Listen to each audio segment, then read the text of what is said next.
welcome to Health Matters. I am Mary Alale Yusuf. Diarrhea is a very common condition with as many causes as there are letters in the word. Usually treated with over-the-counter medication. One wonders, if it is so easy to treat, why is it still such a problem? Let's look at the figures. World Health Organization reported in 2009 that one out of every 10 deaths, equivalent to about 800,000 people, is due to diarrhea. Furthermore, only 44%, according to the same statistics, of children with diarrhea in developing countries get right treatment. A pediatrician with the Federal Medical Center, Abeokuta, Ogun State, Dr. Chinyere Uzodimma, is in the studio to discuss this with us. You're welcome to the program. Thank you very much, Mary. Diarrhea, so easy. It's like everybody has had it. Is having it. It's so common. Why is it still why is it causing so many deaths? But first of all, before we go there, let's even understand what is diarrhea. People just think, oh, I've gone to move my bowels 2-3 times, they have diarrhea. Is that true? Okay, actually diarrhea, anytime that anybody passes loose watery stool more than 3 times in a day or within a space of 24 hours is defined to be diarrhea. Anyone who is passing stool that is hard, formed more than 3 times is not a diarrhea. It is when the stool is loose and occurs more than 3 times in a space of 24 hours. And like you rightly say, diarrhea cuts across all ages, both children and adults. However, for children, it has serious implications, because if you look at the 4 top most common causes of death in children under the age of 5 years, diarrhea is one of them. It might interest you to know that across the whole world, Nigeria still ranks like 14 when you talk about under 5 mortality.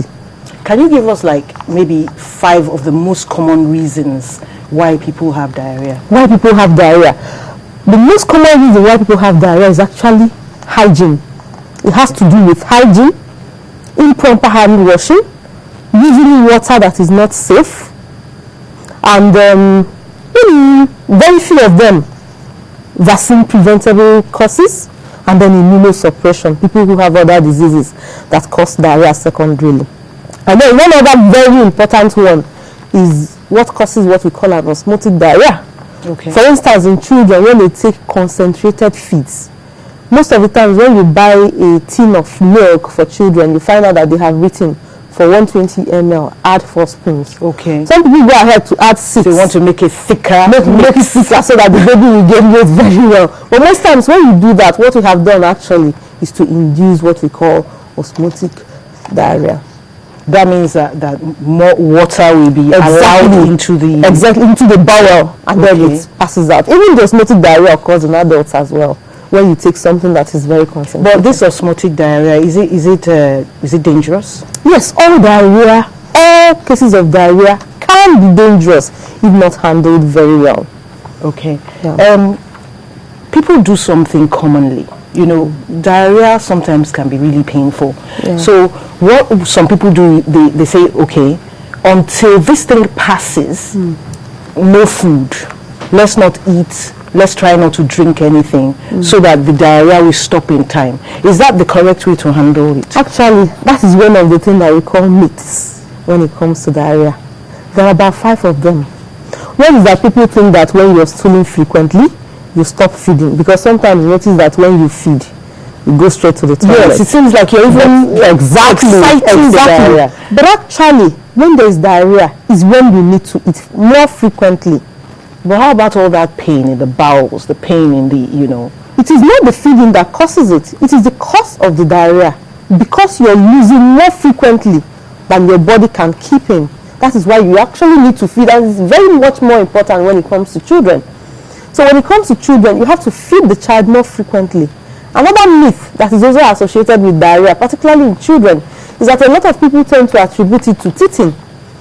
So you hear people saying that, well, the child is stooling, but he's teething, so there's no need to worry, it's because of the teething. There's a chart on now, okay, and it shows causes of deaths Yeah. generally worldwide, and that piece that has been cut out is diarrhea. Yes. Does that somehow represent what is happening today? Exactly.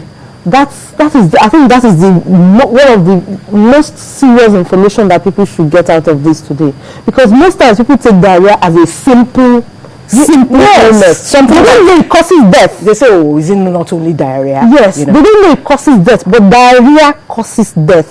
Actually, there are 3 ways in which diarrhea causes death. One is by what we call dehydration, which is loss of body water. Okay, and I believe that's more important for the children. Even adults die from dehydration and diarrhea, because most of our body is water. Most of the content of our body is water. But the younger you are, the more your body composition that is water. So children have more body composition that is water, and therefore more to adults, lose. and therefore more to lose. And therefore when they lose water, it becomes more significant that they have lost water. So dehydration is one of the ways that diarrhea causes death. The second way that diarrhea causes death is what medically we call electrolyte imbalance.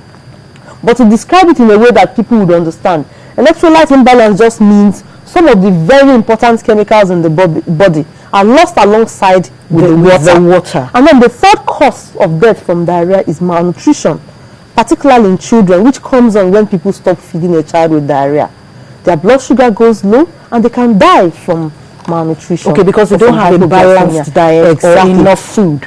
Because during that period, they don't have enough food to sustain them, and they're losing the water that they have inside their body. You spoke about osmotic diarrhea. Yes. There's a diagram on now. It's like, Okay. different sections of is that the small intestine or the large? Okay. Okay. And it's like there are different causes at different levels of that intestine. Yes, when you look at the classifications of diarrhea, this diagram tries to explain in particular where the cause is. Okay. There are different ways that diarrhea happens, but what we know in what we can see is that water is being lost. Okay, is the treatment different according to the different cause? Or Exactly. Treatment is different, but before I get to that, I just want to say that the water we take and the food we take goes through the process of absorption in the intestine.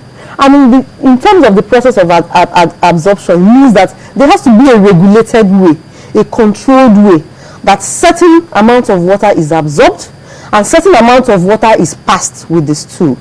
If there's an imbalance between this exchange of water and other things that we have eaten in the intestine, it results in diarrhea. Okay. By different mechanisms. Okay. Now, in terms of their implications for management, they also have implications for management, which is actually this underlying principle that led to the innovative idea of oral rehydration salt. Okay. Now, what oral rehydration salt has done is that in terms of the